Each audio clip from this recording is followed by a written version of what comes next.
early, then I would say skip ahead about 10 minutes and we'll be in the actual seminar.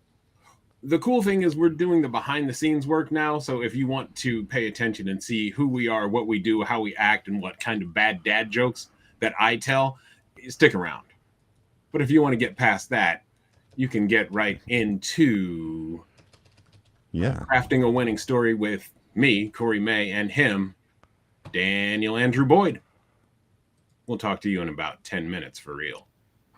That's awesome. Thank you so much for that. Oh, my pleasure. Katie Mather loves our story, so maybe she'll jump on. Why is this so hard to find What are you the looking stuff for, we boys? like? My hope is that the live video should start soon. Oh, maybe it won't start until The actual 5, scheduled time, the scheduled time for the thing. right? It's just really hard to coordinate Facebook and everything. Right. Select your own. That's done. I know. I just want to go to. Here we go. We are playing. So now, I can go into a chat in here somehow. How do I chat with you behind the scenes? Oh, I can chat to everybody. I'm Yeah, just you gonna sure send it to can. everybody. So here is if you can see that, Yes, yes, that's I the can. link, and you can share that to your main feed. If you haven't done it already. Copy link address, and then I'll put this in on my Facebook page as well. We should be Yeah. able to. Oh no! Well, we've got it on. It's on my Facebook page. Yeah, you're feeling you're just streaming from your account, right? Right, It's I like am. sharing it. Okay, Yeah. good. Uh, why don't you share it in the group we're supposed to be sharing it in? Just All send right. it as a post, and then if you can, pin it to the top. I'll see what I can do about that, my friend. And so, what is the name of that group that we're doing this for? Personal narrative storytelling, I think. Yes, on Facebook. So that's part of Sean Wellington's Grit group. That is.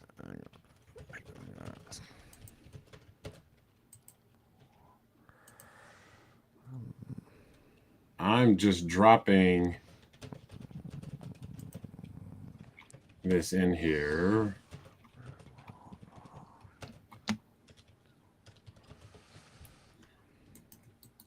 Can we link this All to right. this? Can we link to which part? Uh, You can link anybody to the link that I sent you in the all right. Well, I'm stream. dropping this in the personal narrative Yep. um, right now.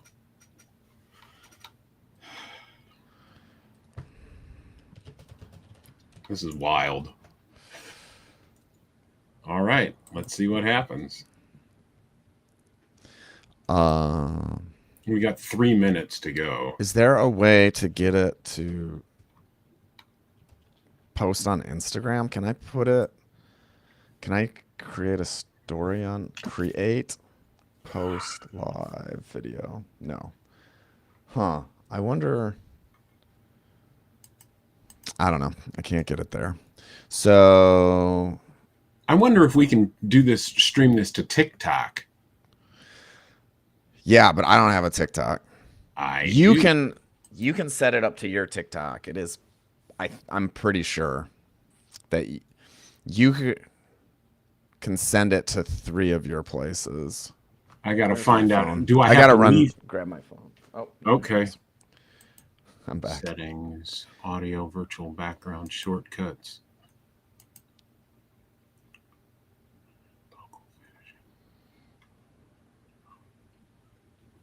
full screen. I'm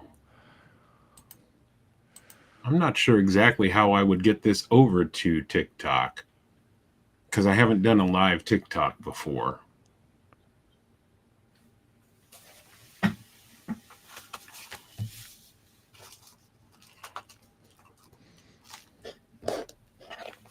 Two minutes. Thank you very much. You got it. Oh, got to mute my phone. Yeah, all right. Is there anybody? Oh, where am I trying to get to? Events. I'm going to grab some water. I'll be right back. That's cool. So what I'm doing right now for anybody who's watching is I'm just going to the Facebook event and I'm going to throw it in the discussion, the link, so people can figure out how to join. And then there's 5 people who said they were coming. Is that true? And if I can, oh, I can't see any of them because they're not my friends. So I will message the one person that it'll allow me to message, and that's it. I've let everybody know.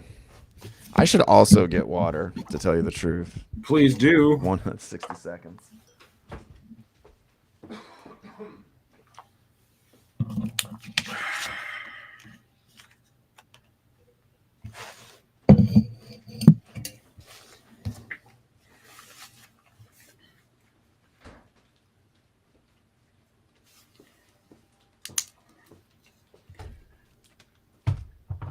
And it is bright and chipper at the top of the hour there, Killer.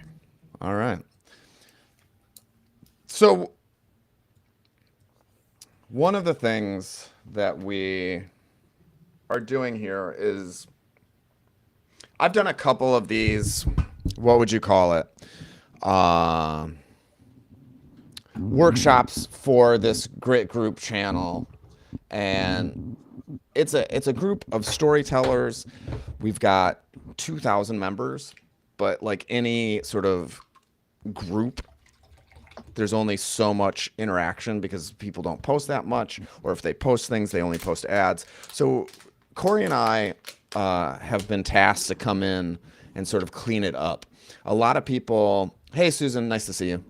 A lot of people have been getting their ads blocked lately.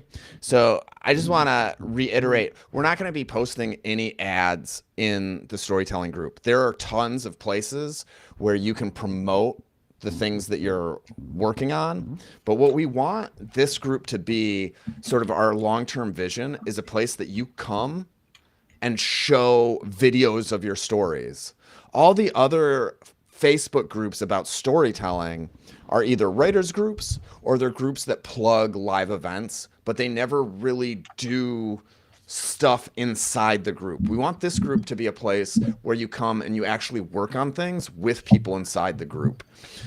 And so if you watch this after the fact, if you aren't in the personal narrative storytelling group, please join it. And just get in there and start recording yourself and throwing up your rough drafts and just being like, what do you think of this? And we'll sort of work on it asynchronously with you and give you tips and feedback and stuff like that. In the meantime, we're going to be here every Friday for the next 4 weeks as we prepare a story for the Moth. I need to... Music is very loud in my ears. There we go. I don't hear anything, Dan. Yeah, I know, but it's right here because I need a million things popping in my face all at once, or I can't pay any attention. Where are we? That's like all the stuff. But what are we doing today, Kory? We should introduce each other. This is my good friend, Kory May. We met through Grit. We are in a group that's been meeting for years, working on our short stories that we bring to open mics, that we do live. Those who know me know that I post a short story daily on my Facebook feed that I write. I really love writing, and I love interacting with people through writing, but I find that I am a better storyteller live. Kory here is a multi Grand Slam winning Moth aficionado. He is a just so many awards from what is that other one called? Toastmasters. Thank you, Toastmasters. and we've just been working together through Sean Wellington's Grit Group for a long, long time. And there you are. Is that is That's that fine. Yeah. Let me make It says- let me make one Yeah. correction. I'm not Yeah, a yeah. multi Grand Slam winner as of yet. I would hope that would come soon. I've participated in 4 Moths and I've won 2, so I've got a nice percentage. And I've participated in 1 Grand Slam and 1 hit, and I've qualified for a following. Hopefully, we'll keep the streak alive. Okay, that is good. I'm sorry that I'm manifesting for you, but I appreciate that you made that clarification. That is right, and I did know that. This is Daniel Andrew Boyd. I met him through the Grit Storytelling group as well. We meet once a week, and Dan usually comes in locked and loaded with a story of substance. There's no fluff with Dan, and you have to understand that he's read almost every book out on the market about storytelling, and somehow, in some way, shape, or form, he has remembered so much of it and internalized a great deal. So when we talk about story, he's going to be bringing in a full array of tools to help me, and by extension help you get your stories to a better place. Yeah. And wait. This is the same guy that promised to listen to 1,000 stories over the course of a year. And he was successful in that, which means he has an ear that is attuned to story and a mind that is also keenly attuned to it as well. You're in really good hands with him. Oh, I appreciate that. That was a really fun project. I love working with people, and if you ever need someone, I work with a group called Story Luck. We're a nonprofit. We promote storytelling in all its many forms, and throughout the night, I will link you to how to work with me. And the 1 hour hanging out and having someone listen to your story really makes a huge difference. So I highly recommend it. It's totally free.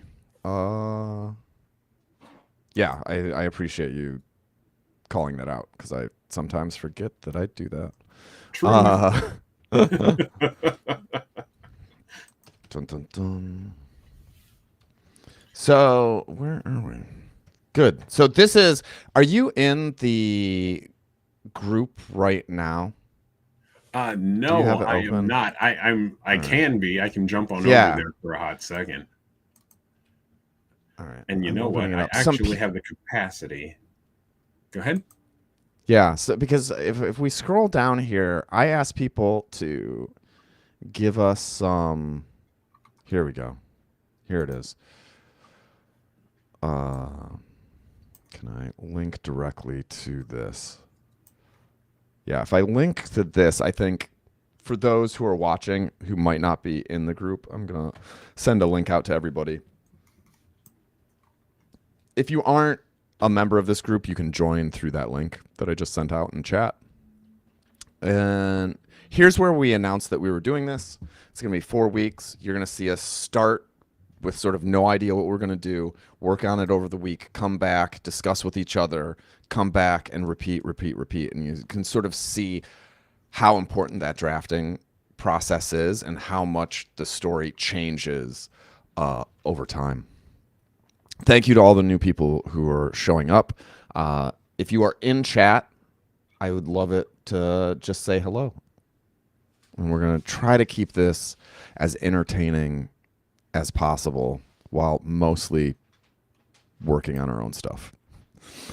So some of the ideas that were thrown out, there's one by Sherry Miller, Challenges and Triumphs, Danger and Joy of the Outdoors. And then I harassed Sean. Sean came up with 3.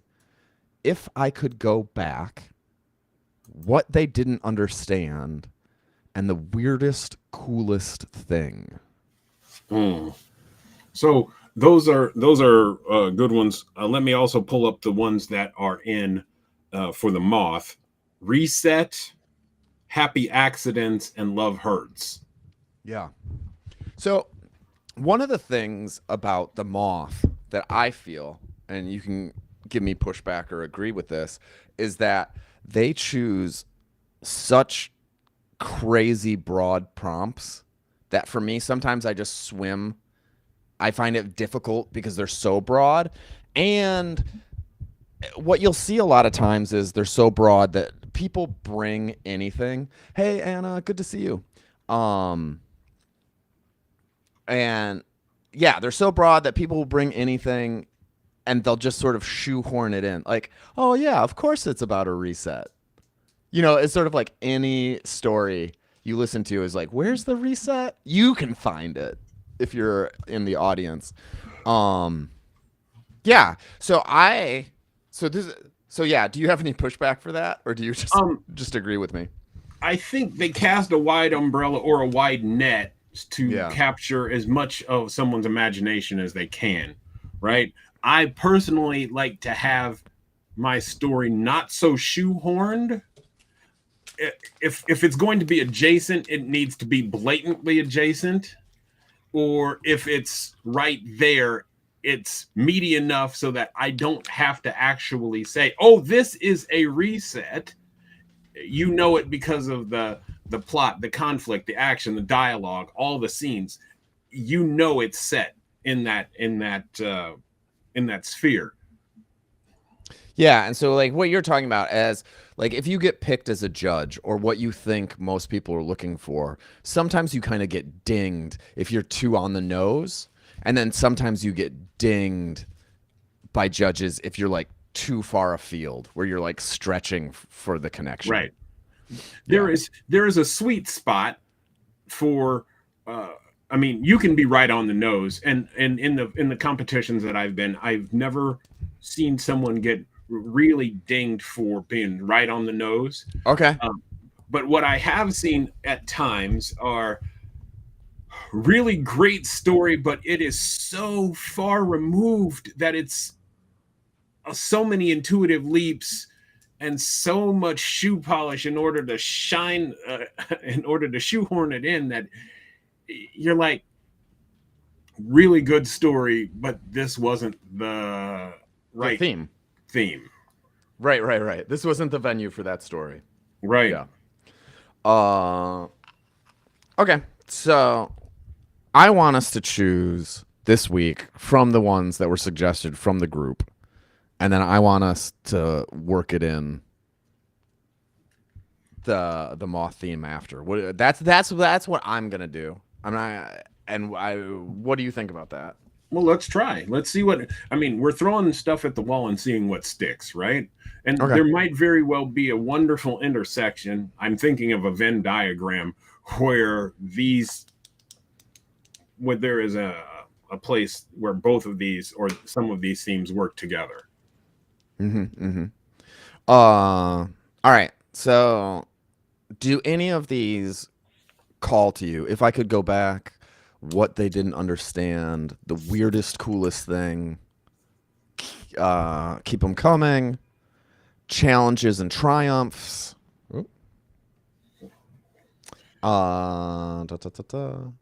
danger and joy of the outdoors. Does that spark anything for you? Do you want to take a moment of silence? I'm going to try to move one of these screens, one of these over to one of my adjacent screens. Humbug. There is no working that the way I would like to work it. Oh, did I do something? I just suddenly No, took no, no. over. I'm doing that. I'm just, Thanks. wow. Eye Yeah. candy. Eye candy. You humble me with your kindness. Um, let's look at this here.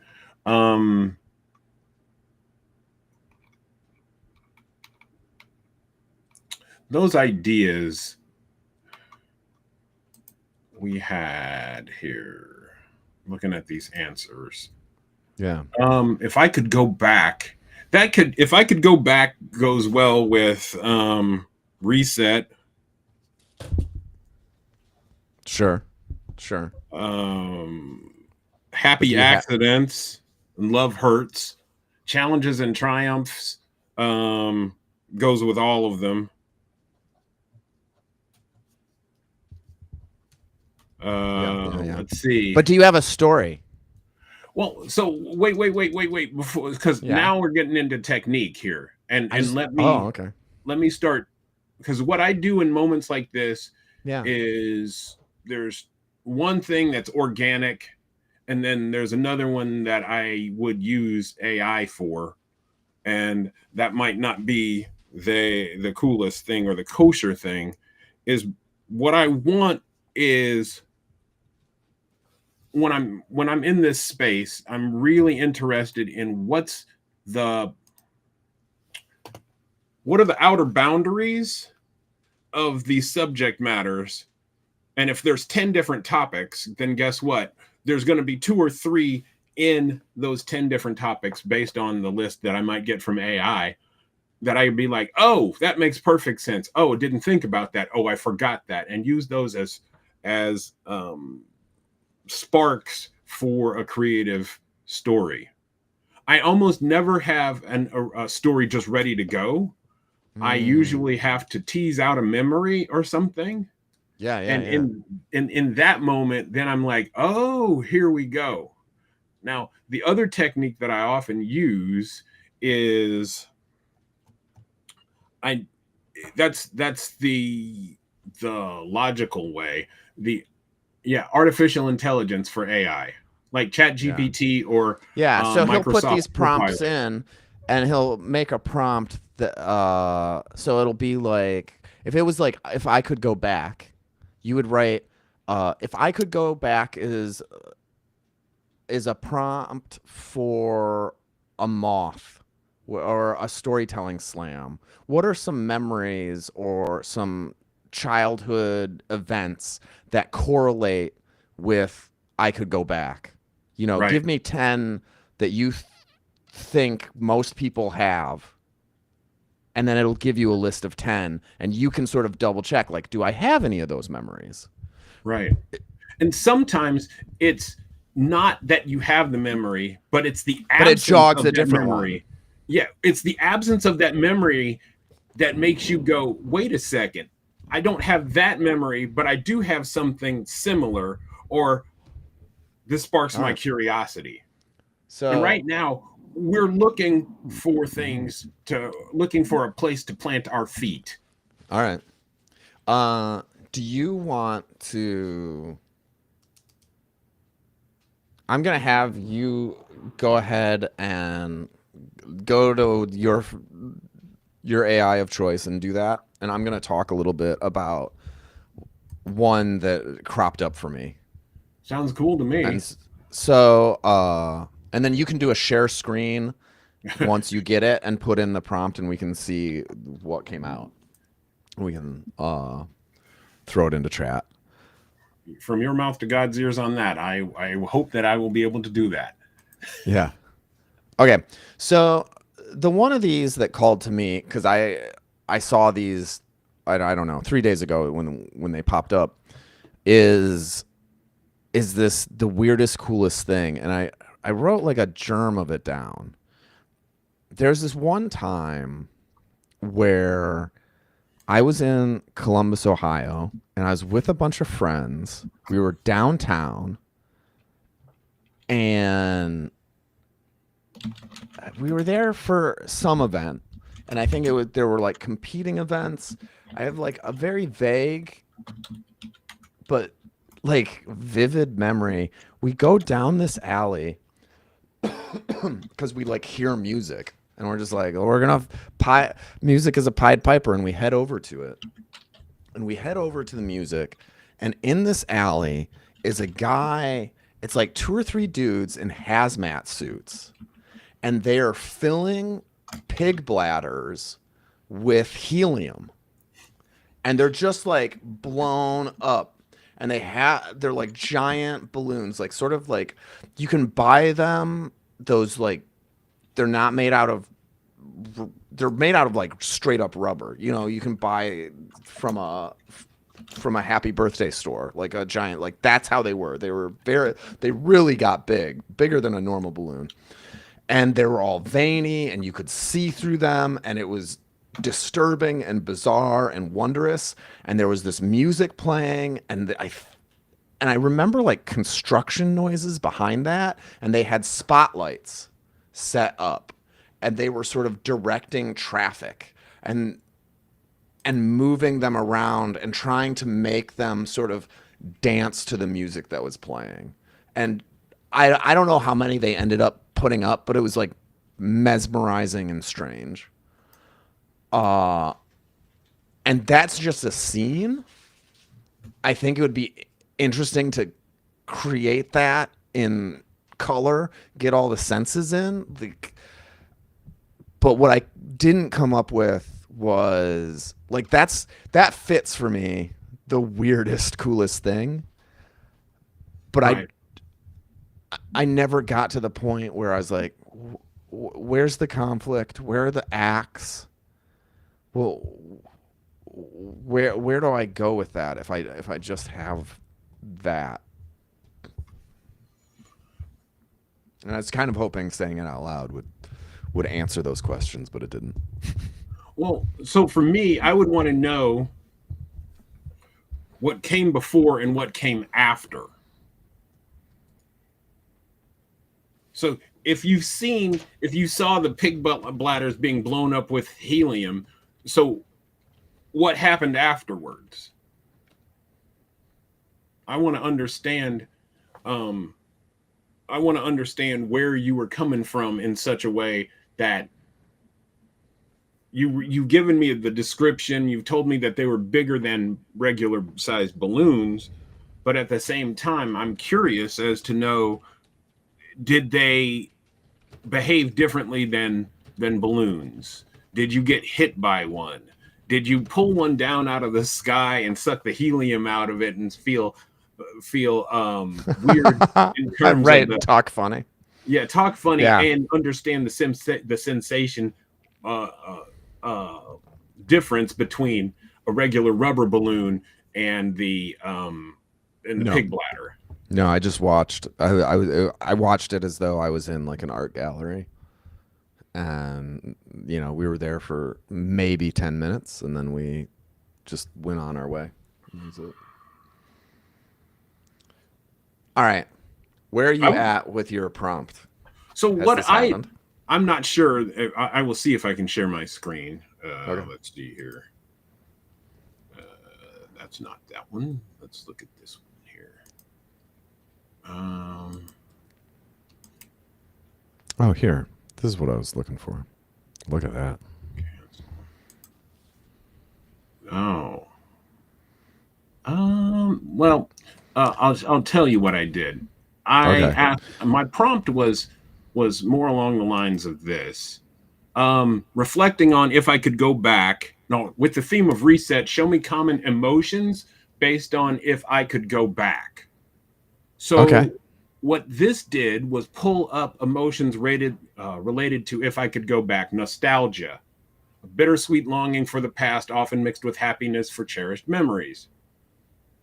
Yeah. Regret, a sense of sadness or disappointment about missed opportunities or mistakes. Hope, the feeling that going back could mean a chance to make things right or improve situations.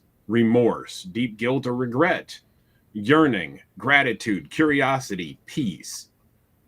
When we get in touch with those emotions, as we read those emotions, one or two of those are really going to resonate within us. And then that's where digging deeper starts to kick in.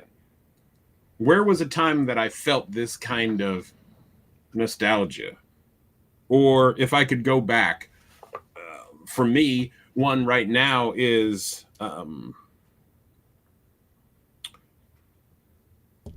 my best friend passed away March 4th of this year.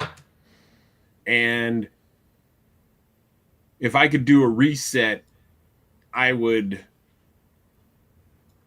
make sure that he didn't die. But if I can't do that, he also died a couple months before his first grandchild was born. Mm-hmm. And I wish that there was some way that I could change time so that he could see his granddaughter. All right, let's work on that one. That's a winner. That's a fucking winner, dude. No doubt in my mind. No doubt in my mind. They're going to eat that. The NPR crowd, they're going to eat that up. So I recognize that I can't do that, but what I can do is I can't go back. I can't go back and fix that. Yeah. But what I can do is be present in that little baby's life as her grandpa's bestie, and recognize that I can share with her everything that he was to me. That might be there for reset.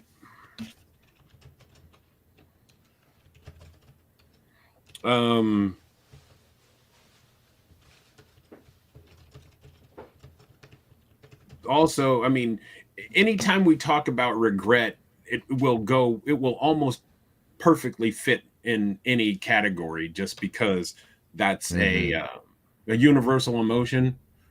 And because it's universal, we've all experienced it. And if I bare my heart at some point or another, people will be connecting with my vulnerability and maybe think of a time or two in their own private moment where they're like, oh, I get it. Yeah. I understand that.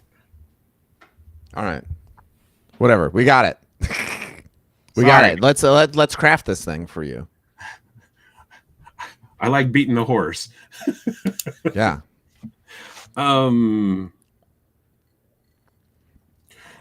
So if I were to start out, I'm gonna clock you.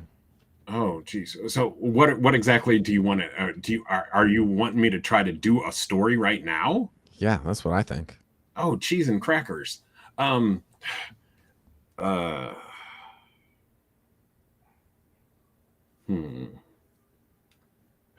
Stoic romanticism. Those words that I don't even understand. Let's see.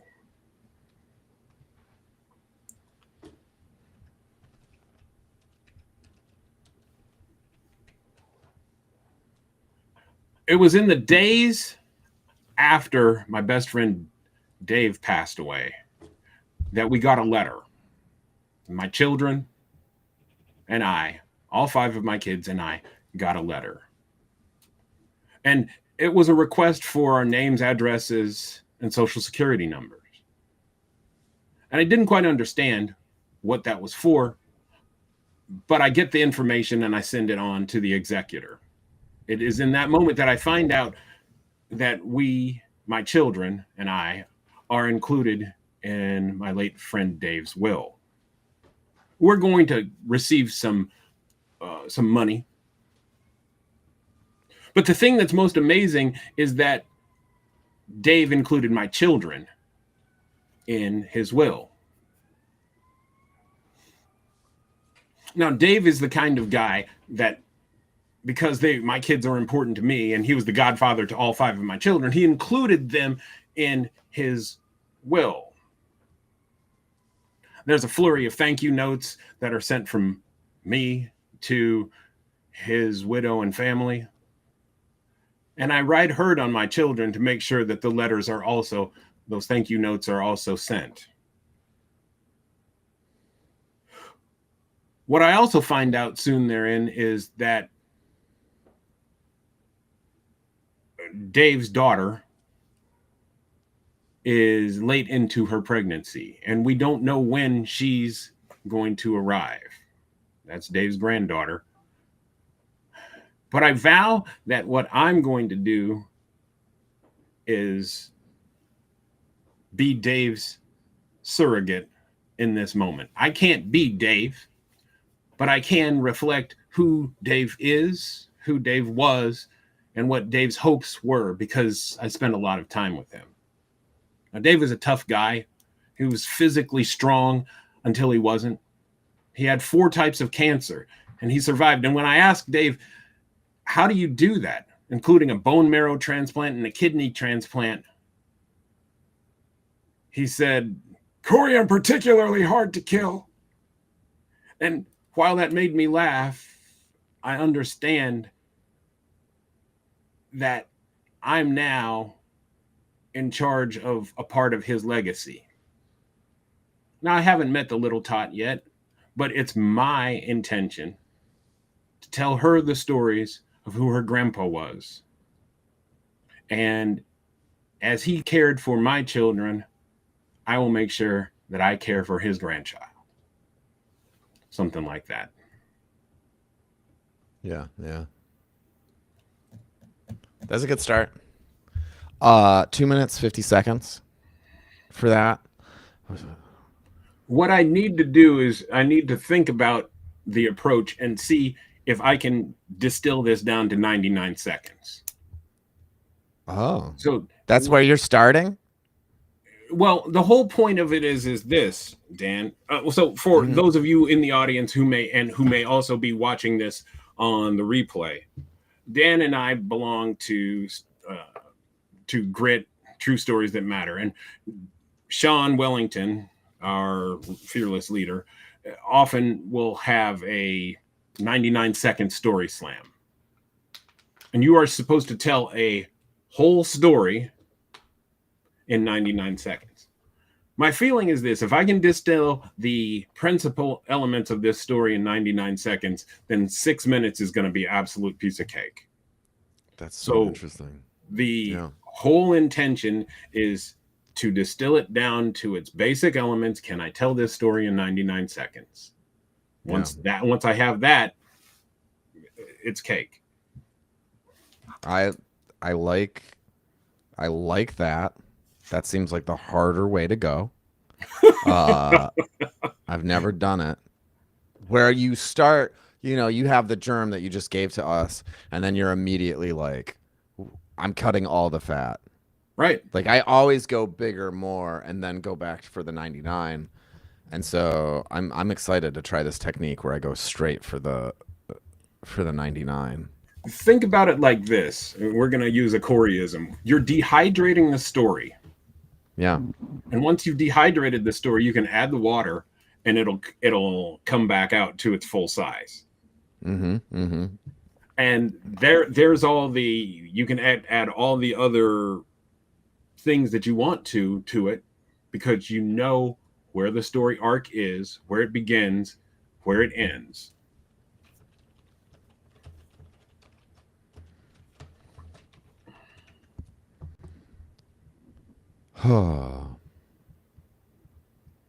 Okay. So where do you? Okay. So like, can we do that like back and forth with me, or do you want time and you want me to try to do a story? I want you to just keep going. Well, we're halfway through the hour. I need to hear some of your ideas too, unless we're going to go longer than an hour. Like ideas on this, or you want to change gears and go to a story for me. Okay, go to a story for you. Let's all right. let's hear So from Dan. yours. Okay, that one is if I could go back. Right. Okay. There's a death. Does that spark anything for me? I am so completely destroyed. So this is mine. I'm just like, as soon as somebody gives me a prompt, my mind goes blank and I can't get anything. So what I need is you to tell me, uh, I want Sherry's in chat, so I want to do one of hers. Challenges and triumphs, or danger and the joy of the outdoors. What? You have Help me. you have a danger and the joy of the outdoors is I the do? time when you got jumped. You're outdoors walking with your dog and you Oh get my jumped God. by that guy. You are a horrible friend. Okay, yeah. Well, Yeah. but I'm sorry. I feel badly about that, but it You're is like danger the, and the, the the joy most of the outdoors. traumatizing thing Okay. that I know that ever happened to you, Dan. Let's turn that into the Moth story. That's a good idea. That is what they love. Okay. But I'm in trouble with that story. And we can metagame it a little bit though, right? In that story, I will feel I don't know. I don't know how to navigate that one, right? A a homeless person, a vagrant, a seemingly homeless person, uh, jumps me and beats me unconscious, and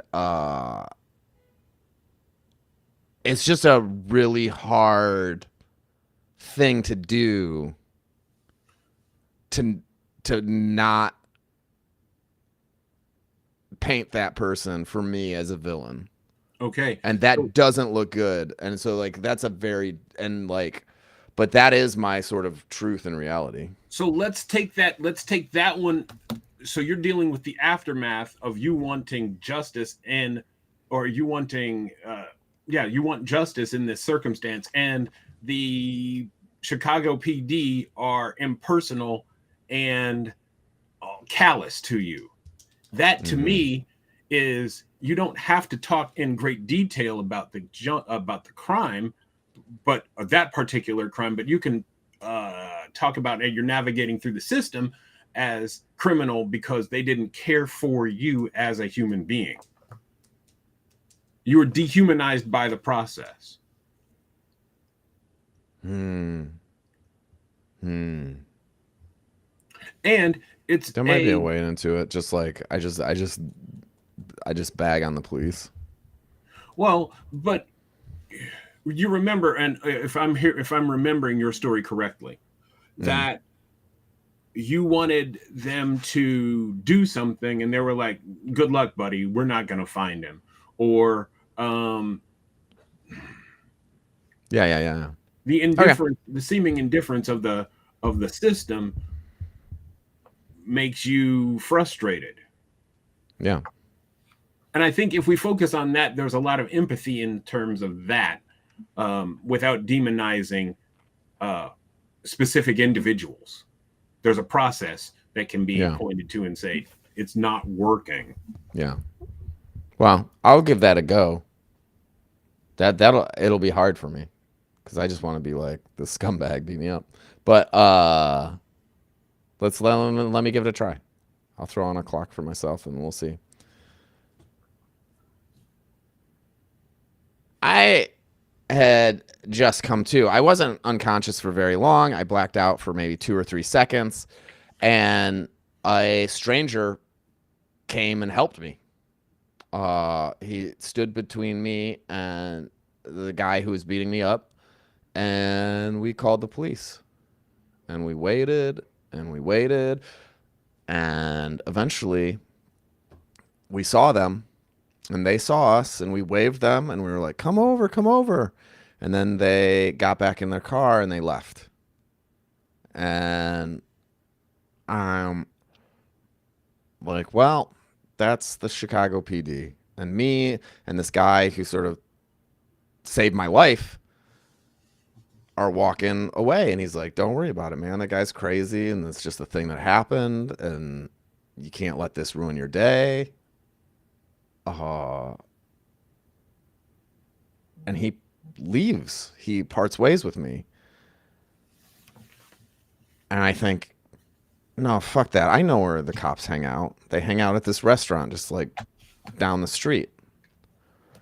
And so I start heading to this restaurant that they always hang out at. I'm in Lincoln Park, and I can't remember the name, but it's right in the park. It's just like built into the park. and they'd just been hanging out there every day, all day. It was like a nice place for them to hide and never have to do anything.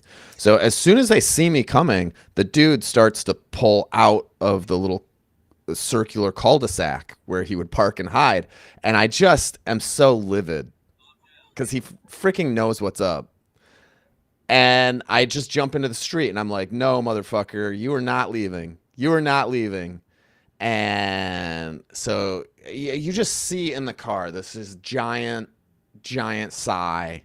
And he pulls my way and he's like, what's going on? And I'm like, what do you mean what's going on? I'm the guy who called you. I got beat up. We got to go arrest this guy who beat me up. And he's like, oh, he'll be gone. And I'm like, no, he said he's going to stay there until you come. He's like really pissed about it. He's just going to sit there. He doesn't care. And he was like, the Chicago PD sucks and they'll never do anything to me. And he like made a big deal about it. And the guy's like, yeah, well, it's probably been a long time now. And I'm like, well, we can walk over there. And he goes, well, we can't walk over there till I call my chief and I call somebody else. And so I'm like, that's fine. Fuck this shit. This guy beat me unconscious. I'll wait. I have no doubt because this guy beats people up in Lincoln Park all the time. And so I know like his behavior. I've seen him attack other people. Most people run away faster than I did. But that's his thing. He just stands there and he can't be stopped. So I don't know how long it takes. Half hour, maybe longer. Finally, we talk to everybody, and the guy's like, he beat you up? He beat you up while you had your dog with you? And I've got this giant black German Shepherd. And I was like, yeah. And I'm like, I've got a pretty well-trained dog. And, you know, and wasn't having my dog attack him. I don't want my dog beat up. So the guy's like, okay, let's go check it out. And the entire time we're talking, he's like, did you really get beat up? Did this really happen to you? I don't think so. Why would this guy do this? And he's trying to like trip me up. And I'm like, dude, I have like a pretty severe concussion. Like, I don't know. He's trying to like ask me about like how old I am, trying to like get me confused about my ID. And I'm like, well, you can have my ID. Like, I am agreeing with you that I'm fucked up. So I'm gonna walk up and he's like, okay, I don't want you to be near this guy. And so I'm gonna take you away from the guy. So we see him and then we start walking away. And I'm like, well, now you're just giving him a third chance to run away. Like that's all this is. And he's like, no, no, no, no. And he takes me around this corner to this little cul-de-sac, him and his partner, and he sits me down. And as soon as I sit down, I'm just like completely woozy. I'm just like, I'm going to fucking pass out right here. Like I could lay down and like never wake up. And like, that's how I was feeling. That wouldn't happen, but I was about to pass out. So I was just like, so they start to walk away and I'm like, I don't think you don't want to leave me here alone. Like, I don't want, like, this just happened to me, man. I don't want to be alone too. I don't feel like it's safe. And this guy just turns to me and he's like so annoyed by everything. And he's like, well, my police chief is over there and we need to go get him. And I'm like, well, now your police chief handles this shit all the time. And he has guns and batons and flak jackets. This guy isn't like fucking John Wick, right? Like when a bigger guy came, he stopped beating me up. I don't think it's going to be like that. And why are you trying to leave me alone? Like it just feels like you want me to like either die or fuck off. And so he sighs and he sends his partner to go see the dude. And he's hanging out with me for 5-10 minutes.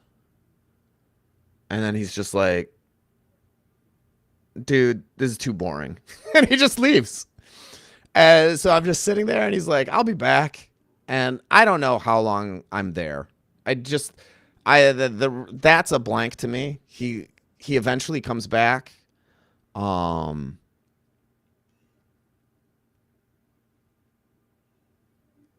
he says he's got the guy like locked in his car, and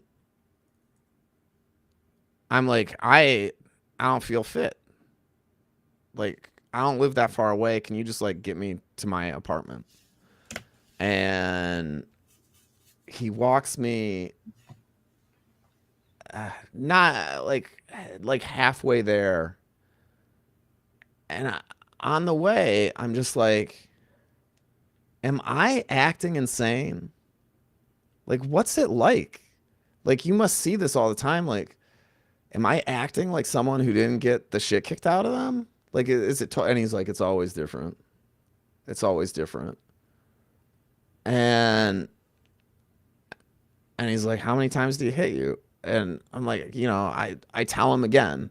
And I'm like, and he's like, oh, he was choking you. And I was like, no, he wasn't choking me, but he was like holding me in place while he beat me with his other hand. And and he's like, huh. And I was like, what would you have done? And he's like, he was a giant of a dude, and he was like, I don't know, I might have killed him.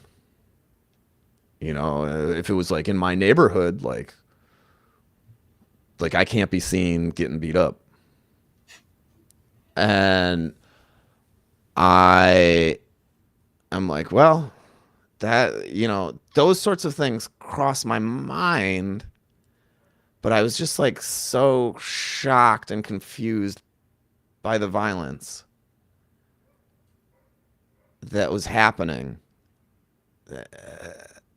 And there were all these other things that I just took it. And he gets to the car and he's like, dude, I'm not walking you home. And I go, well, fuck me then, right? And he goes, I guess. And he gets in his car and he leaves. I remember going home and not wanting to tell my significant other. And I wanted to be around someone. And I called my friend Adam. And I went and I got on my bike and I went to meet him halfway because I like didn't want to wait.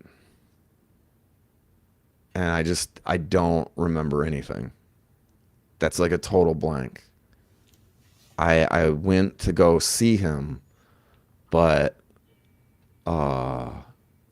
traveling on my bike, I went somewhere, but I've nothing. And the next thing that I remember is like I'm back in my apartment and Adam's there. We hadn't run into each other, I think. And then he and Mackenzie was like, just no, you should sleep. And then the next thing I remember is sometime around noon the next day, we went to the hospital to get checked out. Okay. So that was 10 minutes and 30 seconds. So for me, there were multiple jumping on points. Mm-hmm. But the one that really leapt out at me was the second police officer saying to you, it's different every time. And I think if you opened with it's different every time, you have all of our interest. Because one, you would say the police officer says, looks me up and down and says, or shrugs and says, it's different every time. Now we're curious as to what is different every time. And then, because we're starting like in media res, we're close to the end. And I would bookend it if this were my story with something that we know, and that's that you've got a concussion.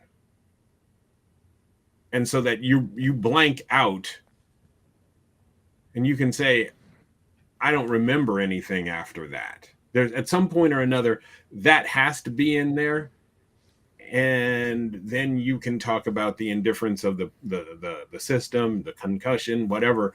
But you've got substantial material there. And I don't think you need to put a whole lot of detail into the crime, more emphasis on the aftermath. Yeah. It's very emotionally difficult for me to do that artistic treatment of it. Because that's not what I want to talk about. Right. All right. So we can find a different story. But what is your is your reason that you're going to that spot to be like, don't talk about the crime? Is it simply the political climate issue, or is it you really think that's an issue for what our goal is, which is to take it to the Moth and do well? Or like what? Or is it something else? It's all of the above. I think it's winning. I mean, I think it has the legs upon which to win, because you're dealing with what you know. This is what you're experiencing. And in the aftermath, when we want to be comforted, and we want to be comforted. The comfort wasn't there from the people that you were expecting the comfort from. We have a belief that a law enforcement is going to be standing up for us. They're going to be officer friendly, and they're going to care for us. And as a result, we have this opportunity. Hey, Sean. Well, welcome, Sean.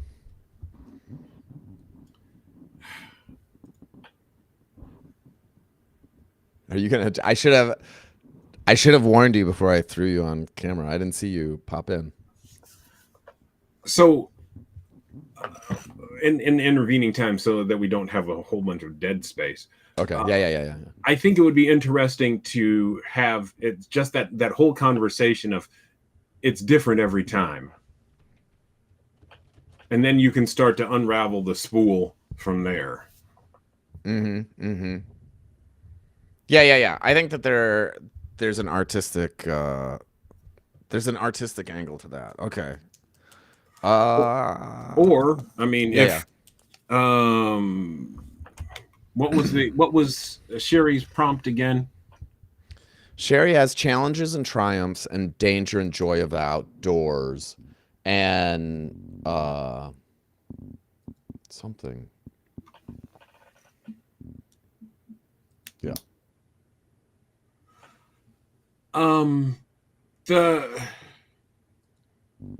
The falling off the tree thing has some merit to it, right? Yeah, it has the same thing. How old were you?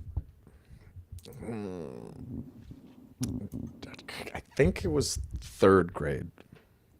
Well, yeah, that's you're going through some severe 7 or something. Yeah, you're going through some severe ontic anxiety right there, because you're falling out of a tree and you don't know how this is going to land or how it's going to turn out. That's huge. And that's also pretty common, right? Yeah, life or death things as universal. Like we've all had our life flash before our eyes. I gotta run for 2 seconds, so I'm giving you the mic. I'll be back. All right. Thanks, Dan. In moments like this, I would ask the questions of what are the common ties that we can access. And previously, I talked about things like emotions, Are there locations, common experiences? Um, those sorts of things are the ones that will allow us to take a prompt and expand it out, so then we can fit under an umbrella. Um, for my local group here in Iowa, we have a topic of in January of the after party, and I'm kind of stumped by that. There's some opportunities there of um, being being so blotto that I passed out and never wanting to do that again, and then the being the pretty much the den mother to some of my friends, being the designated driver and the person that looks out for people and saying, "Hey, we're not going to get into a whole lot of mischief tonight."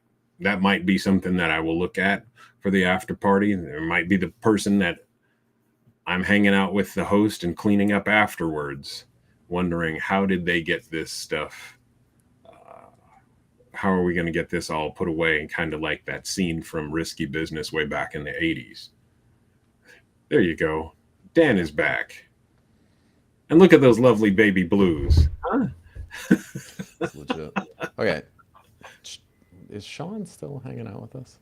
No, he jumped off. Okay. Yeah.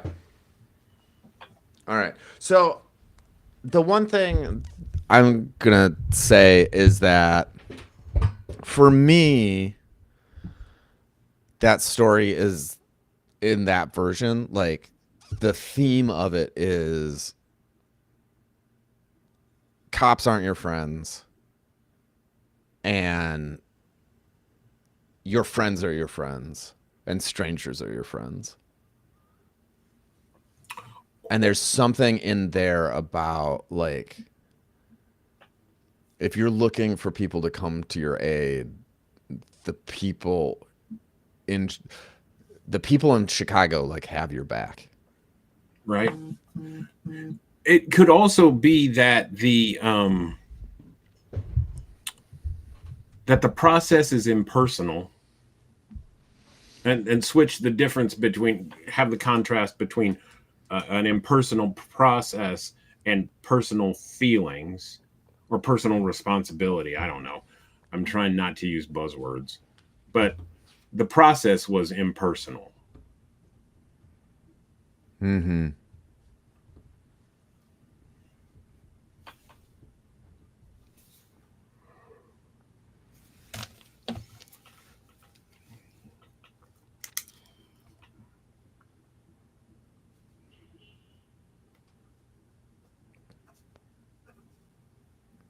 Let's see what else. Yeah. Well, that's good. Like, yeah. Who knows where this goes for me? But there's some places, and I can work on it. And Dan, remember, Yeah. you're the ultimate arbiter of your story. If it doesn't feel like this is one that you can tell, don't Yeah, tell it. yeah. And this goes out to everybody. In the storytelling community, especially the personal narrative / live lit, it's, you don't tell a story from a wound, you tell it from a scar. Mm-hmm. If it's a wound and it's still fresh, you're not ready to tell that story. But if it's a scar and you have sufficient distance and healing from it, that will be a better story to tell, because you are emotionally or physically or mentally strong enough to handle it. Forgive me for poking you on that, Dan. No. So and I guess I want to do a little bit of pushback on that. That's something that I do say when I talk about it too. I think that metaphor makes sense to people. But things like this, even though it's live and people are watching us and hanging out with us, things like this is like, it's like working it out is sometimes how you scarify it. I mean, I think it's like always how you create it. And you don't want to bleed on stage, Right. right? Like that's what it's about. But bleeding in a workshop, bleeding to your friends, bleeding on your first draft is fine. I can agree with that. Yeah. And you, through the process of that, you can figure out whether it is still too fresh, or Yeah, yeah, yeah, yeah. whether Over time. whether it's scarring and knitting, Yeah. healing. Reset. Yeah. Right. Yeah, we'll see what I bring next week. Uh do you how long would it take you to get to I want you to do as our ender the 90-second version. Oh geez. I no, I will be all over the I will Yeah. be a sloppy mop. Yeah, yeah. But That's what here's I what want I to would see. do. Here's what I would do. Uh-huh. I'll do it first thing next Friday. Okay. All right. All right. I'll, That's I'll fine. do first thing next Friday, and then we can dissect it and start to add in what needs to be done. Yeah. So, when I uploaded this, I was teasing Kory that I made this is going live on YouTube, and for YouTube you have to put up a thumbnail to be the first image. And I had written on the thumbnail, Kory May schools Dan Boyd on how to win a moth. And I feel like that you did a good job here because my sort of it's so hard for me to reel in my natural instincts of like where I want the story to go. And I grew up hearing all the time, like, sort of fuck the audience. You just tell your story. You say your truth. And if you can flip it and be like, no, I really care about the audience. No, I'm really interested in what I think the audience needs to hear and the mechanics of that and how to deliver it to them. That's a big difference of, winning and losing. Yeah. I think you're fair. The one thing that I would like to add is you're telling a true story that happened to you, and you're telling it with honesty and vulnerability. And at some point, the audience needs to know you're okay. Yeah. At the same time, they also don't want to be so shocked that they can't deal. So your vulnerability is kind of shields both you and the audience. You know what I mean? Or does that make sense? It's another time where you got to thread a needle kind of thing. There's a sweet spot, is what I Right. hear you saying. Exactly.